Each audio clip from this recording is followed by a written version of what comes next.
Well, there it is. It's definitely quiet. It'll make a good office printer, actually, which is what it was targeted for. I had no idea it'd be this quiet, though. And this is without the enclosure on it.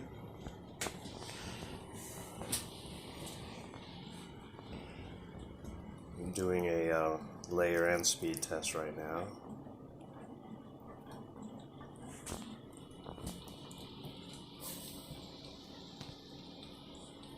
But yeah, I'm very satisfied with the prints and print qualities. Now I'm just tuning it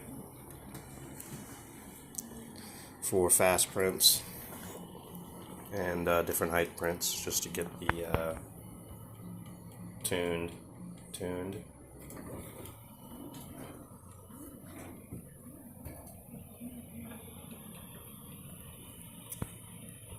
Gantry CNC machine. That's what I've decided to call it. All plastic, all printed.